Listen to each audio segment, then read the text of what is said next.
Hello students, हमारी YouTube channel में आपका हार्दिक स्वागत है। तो चलिए आज हम लोग पढ़ते हैं क्लास 10th के एनसीईआरटी से त्रिकोणमिति या ट्रिकोणमिति के चैप्टर में। आज हम लोग पढ़ेंगे एक्सरसाइज 8.1 का क्वेश्चन नंबर 1 को। उसको एक बार जरा देख लेंगे हम लोग। तो यहाँ क्वेश्चन नंबर 1 में दिया है त्रिभुज ABC में जिसका कोण B क्या है, समकोण है।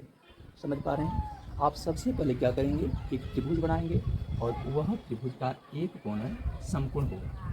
ठीक है, त्रिभुज का नामकरण होगा ABC के रूप में और ABC त्रिभुज में एक कोण क्या होगा, समकोण होगा। और समकोण वाले कोण का क्या नाम होगा, B। तो यहाँ पर यदि समकोण की रचना हो रही है तो निश्चित रूप से इस कोण का नाम B देंगे हम लोग। बाकी जो अन्य दो कोण बन जाएंगे उसका नाम A और C। तो इस प्रकार से इस आकृति में त्रिभुज ABC की रचना हो गई जिसका कोण B क्या हो गया, समकोण हो गया। यहाँ तक की बात समझ गए। अब थोड़ा उससे आगे निकलते हैं। अगली सूचना या जानकारी क्या है, AB बराबर दी गई है 24 सेंटीमीटर। तो AB की माप देख लीजिए कहाँ पर है। तो AB ये भुजा है, उसकी माप दे दोगे कितनी, 24 सेंटीमीटर। और दी गई सूचना है BC की माप 7 सेंटीमीटर है। तो BC भुजा यहाँ सामने दिख रही है, तो वो 7 सेंटीमीटर माप की है। तो निम्नलिखित का मान ज्ञात कीजिए। तो कुछ तथ्य दिए हैं, उनका मान ज्ञात करना है। जैसे पहला चीज़ है, पहला क्वेश्चन में साइन A का मान क्या होगा ये बता दीजिए। अगला चीज़ है कॉस A का मान क्या होगा ये बता दीजिए। अगला चीज़ है क्वेश्चन नंबर 2 में फिर साइन C का मान क्या होगा और कॉस C का मान क्या होगा, ये भी आपको इसी ड्राइंग से ज्ञात करना है।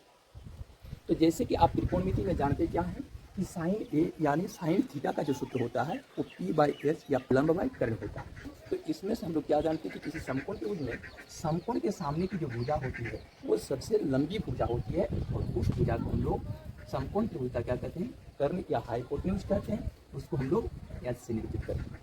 तो यहाँ पर देखिए AC जो है वो कर्ण की भूमिका में है और यहाँ AC का मान हमें ज्ञात नहीं है। बाकी जो अन्य दो भुजाएं हैं AB भुजा और BC भुजा, उन दोनों भुजाओं में से किसी एक भुजा को हम लोग लंब का नाम या परपेंडिकुलर का नाम और दूसरी भुजा को बेस या आधार का नाम दे सकते हैं। यहाँ पर सवाल ये है कि हमारे पास H या कर्ण ज्ञात नहीं है और आगे चलकर हमको H की आवश्यकता होगी। तो सबसे पहले हम लोग को AC भुजा का मान ज्ञात करना होगा, तभी हम लोग आगे चलकर साइन A का मान या फिर कॉस A का मान ज्ञात कर सकते हैं। यहाँ पर क्या लिखेंगे, क्योंकि समकोण त्रिभुज ABC में यदि हम लोग पाइथागोरस सूत्र या फिर बोधायन सूत्र लागू करेंगे, या कर्ण यानी हाइपोटेन्यूज, कर्ण AC इक्वल टू हम लोग क्या जानते हैं, रूट अंडर लंब स्क्वायर। लंब के रूप में देख लीजिए कौन सी भुजा है, तो लंब के रूप में यदि हम लोग AB भुजा को मान लेंगे तो आप AB भुजा को लंब मान सकते हो। तो AB भुजा क्या स्क्वायर है प्लस फिर आधार स्क्वायर, तब आधार का काम कौन करने लगेगी, BC भुजा करने लगेगी, तब BC का स्क्वायर हो जाएगा। यानी समकोण त्रिभुज में हम लोग जानते हैं कि कर्ण बराबर है रूट अंडर लंब स्क्वायर प्लस आधार स्क्वायर हो जाएगा। ठीक है, और यह सूत्र कहाँ से प्राप्त होता है, तो याद रखिएगा इस सूत्र का नाम है पाइथागोरस सूत्र या फिर बोधायन सूत्र। ठीक है, पाइथागोरस सूत्र नाम है या फिर बोधायन सूत्र है, याद रखिएगा। अधिकतर पॉपुलर है पाइथागोरस सूत्र के नाम से। ठीक है, तो यहाँ पर AC भुजा की माप ज्ञात करने के लिए दिशा में आगे बढ़ेंगे तो हम लोग AB का स्क्वायर करेंगे। तो AB का माप कितना दिया हुआ है, 24 सेंटीमीटर। तो 24 सेंटीमीटर का हम लोग क्या कर लेंगे, होल स्क्वायर कर लेंगे। प्लस BC का माप दिया हुआ है कितना, 7 सेंटीमीटर। तो हम लोग 7 सेंटीमीटर का भी क्या कर लेंगे, स्क्वायर कर लेंगे और इस तरह से इनका मान ज्ञात करेंगे।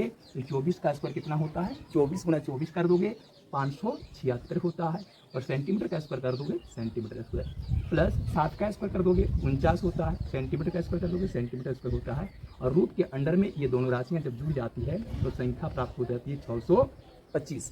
576 में 49 को जोड़ दोगे कितनी प्राप्त हो जाएगी, 625। और सेंटीमीटर स्क्वायर का जो योगफल होगा वो सेंटीमीटर स्क्वायर हो जाता है। और इस प्रकार से 625 का जब वर्गमूल ज्ञात करते हैं तो वह हमें 25 के रूप में प्राप्त होता है। सेंटीमीटर स्क्वायर का वर्गमूल हमें सेंटीमीटर के रूप में प्राप्त होता है। और इस तरह से AC भुजा जो कि कर्ण का रोल निभा रही है उसकी माप हमें 25 सेंटीमीटर ज्ञात हो जाती है। यानी अब हमारे पास समकोण त्रिभुज ABC की तीनों भुजाओं की लंबाई ज्ञात हो गई। पहले तो केवल दो भुजाएं ज्ञात थी, AB भुजा और BC भुजा। अब हमारे पास AC भुजा की माप भी ज्ञात है। ठीक है, अब प्रश्न 1 से क्या करेंगे, साइन A का मान ज्ञात करेंगे। थोड़ा सा ध्यान रखो, यहाँ पर साइन A जब कहा जाए थीटा के प्लेस पर ये प्रयुक्त हुआ है, यानी आपको क्या करना है, A नाम का जो कोण देख रहे हो उनको थीटा मानते हुए मान को ज्ञात करना है। यदि यहाँ पर साइन A रहे तो A कोण को थीटा मानना है। यदि कहीं पर साइन सी रहे, जैसे इस क्वेश्चन में देख लीजिए, दूसरा नंबर के क्वेश्चन में साइन सी की बात आई है, तो उस स्थिति में सी कोण को थीटा मानोगे। पहला प्रश्न में क्या है, साइन ए और कॉस ए का मान ज्ञात करना है, माने ए कोण को थीटा मानते हुए साइन ए का मान और कॉस ए का मान ज्ञात कर लेना है। समझ गए? तो यहाँ देखना है कि थीटा अगर ए कोण को मान लेते हैं तो परिपाटी क्या है। नियम कुछ इस तरह का है कि किसी समकोण त्रिभुज में जिस न्यून कोण को हम थीटा मानते हैं, याद रखिएगा समकोण त्रिभुज में समकोण को कभी थीटा नहीं माना जाता। समझ पा रहे हैं? तो यहाँ पर बी कोण क्या है, समकोण है, तो बी कोण को हम लोग थीटा कभी नहीं मान सकते। या तो थीटा होगा ए कोण या फिर होगा सी कोण। तो हम लोग ए कोण पर फोर्स क्यों कर रहे हैं, तो उसका कारण है यहाँ पर जो क्वेश्चन है वो साइन ए के रूप में है। अगर यहाँ साइन सी के रूप में क्वेश्चन होता, जैसे कि दूसरा प्रश्न में है, तो उस स्थिति में सी कोण को हम लोग थीटा बनाते हैं। तो यहाँ साइन ए का मान ज्ञात करना है, तो ए को थीटा जब मान लोगे तो परिपाटी कुछ इस तरह का है कि किसी भी समकोण त्रिभुज में थीटा के सामने की जो भुजा होती है उसी को लंब या पारपेंडिकुलर कहा जाता है। तो इस आकृति में यदि हम लोग ए कोण को थीटा मान लें तो ए कोण के ठीक सामने की भुजा कौन सी है, बीसी भुजा है। तो ए कोण के सामने की भुजा बीसी भुजा है, तो यह पारपेंडिकुलर या लंब का काम करने लगेगी, जिसकी माप 7 सेंटीमीटर दी गई। रही बात समकोण के सामने की भुजा AC, वो तो पहले ही कर्ण का रोल निभा रही है, जिसकी माप पता है 25 सेंटीमीटर। अब शेष बची एक भुजा AB, जिसका नामकरण करना बाकी है। तो याद रखिएगा, एक समकोण त्रिभुज में 3 भुजाओं के 3 विशिष्ट नाम होते हैं, उनमें से एक भुजा कर्ण कहलाती है। तो कर्ण के रूप में देख लीजिए, यहाँ पर AC भुजा है। दूसरी भुजा लंब कहलाती है या परपेंडिकुलर कहलाती है। तो यहाँ पर एक अगर थीटा मान लेंगे तो लंब का रोल में आ जाएगा BC भुजा। अब रही बात एक भुजा शेष बची AB भुजा, उसको हम लोग किसका नाम देंगे, आधार का नाम देंगे या बेस का नाम देंगे, जिसे हम लोग 20 से निरूपित करेंगे। ठीक है, तो यहाँ पर आधार बन जाएगा तब AB भुजा, जिसकी माप 24 सेंटीमीटर है। अब क्या कर देना है, प्रश्न 1 में साइन ए का मान जब निकालोगे तो साइन ए माने साइन थीटा समझ लीजिए। तो साइन थीटा बराबर क्या हो जाएगा, P/H माने परपेंडिकुलर बाय हाइपोटेन्यूज। यहाँ परपेंडिकुलर माने कौन सी भुजा परपेंडिकुलर के रोल में है, ए को थीटा मान लिए जाने पर, तो यहाँ पर BC भुजा देखिए परपेंडिकुलर का रोल निभा रही है, ये परपेंडिकुलर है बाई H की भूमिका में कौन है, AC भुजा है, फिर AC भुजा H का रोल निभा रही है। अब क्या करना है, इनका मान रखना है। देख लीजिए BC भुजा की माप दी गई है कितने, 7 सेंटीमीटर। यहाँ लिख दोगे 7 सेंटीमीटर बट्टा AC भुजा की माप दी गई है कितनी, AC भुजा की माप है 25 सेंटीमीटर। तो नीचे लिखोगे 25 सेंटीमीटर। आप ध्यान दोगे 7 सेंटीमीटर और 25 सेंटीमीटर का जब अनुपात या रेशियो ज्ञात करोगे तो याद रखोगे कोई भी अनुपात अपने सरलतम रूप में होता है। तो सेंटीमीटर सेंटीमीटर की राशि कट जाएगी। अब 7/25 की बात, अब 7 से 25 की राशि तो कटने वाली नहीं है, और इस तरह से हमें सरलतम रूप में 7/25 प्राप्त होता है, और ये मान आपका साइन ए का मान निकल जाता है कितना, 7/25। क्या है, इसी प्रकार से क्या करोगे, उसी 1 नंबर के प्रश्न का दूसरा चीज है क्या, कॉस ए ज्ञात करना है। तो कॉस ए ज्ञात करोगे जब, तो कॉस ए जब ज्ञात करना है तो इस परिस्थिति में देखिए थीटा का प्लेस में कौन सा कोण आया है, ए कोण आया है। इस स्थिति में हम लोग कॉस ए इक्वल टू जब करेंगे तो क्या हो जाता है, कॉस थीटा बराबर फार्मूला क्या हो जाता है, B/H, यानी आधार पर कर्ण हो जाता है। तो यहाँ आधार के रोल में कौन सी भुजा है, आधार के रोल में देख लोगे AB भुजा है, इसको हम लोग बेस बोलते हैं, बट्टा यहाँ पर H का रोल कौन निभा रहे हैं, तो H का रोल इस बार आपकी AC भुजा निभा रही है, तो AC भुजा को H का रोल दोगे। अब इनका मान बैठा दोगे, AB का मान कितना है 24 सेंटीमीटर है, और AC का मान कितना है 25 सेंटीमीटर है। फिर सेंटीमीटर की राशि कट जाएगी, लेकिन 24/25 की राशि तो सरलतम रूप में नहीं आएगी, उनका सरलतम रूप 24/25 होगा, और इस ढंग से कॉस ए का मान 24/25 के रूप में आंसर हो जाएगा। अब हम लोग प्रश्न संख्या 2 में बढ़ेंगे, साइन सी ज्ञात कीजिए। तो साइन सी का मान जब हम लोग ज्ञात करने के लिए आगे बढ़ेंगे, उससे पहले हमको और एक बार समकोण त्रिभुज ABC पर अपना ध्यान केंद्रित करना होगा।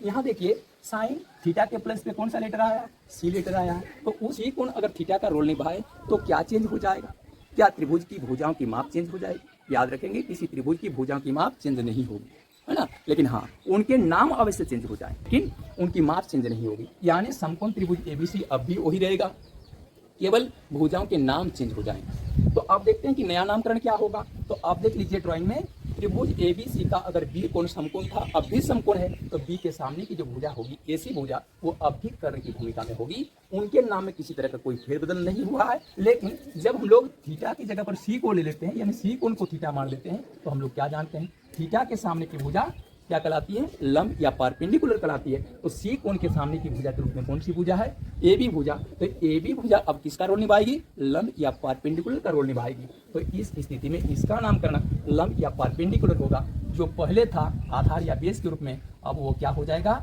लंब या परपेंडिकुलर के रूप में आएगा और उसकी माप 24 सेंटीमीटर होगी। अब ध्यान दोगे, कर्ण के रूप में AC भुजा है, लंब के रूप में AB भुजा है, लेकिन कब, जब C कोण को थीटा माने तब।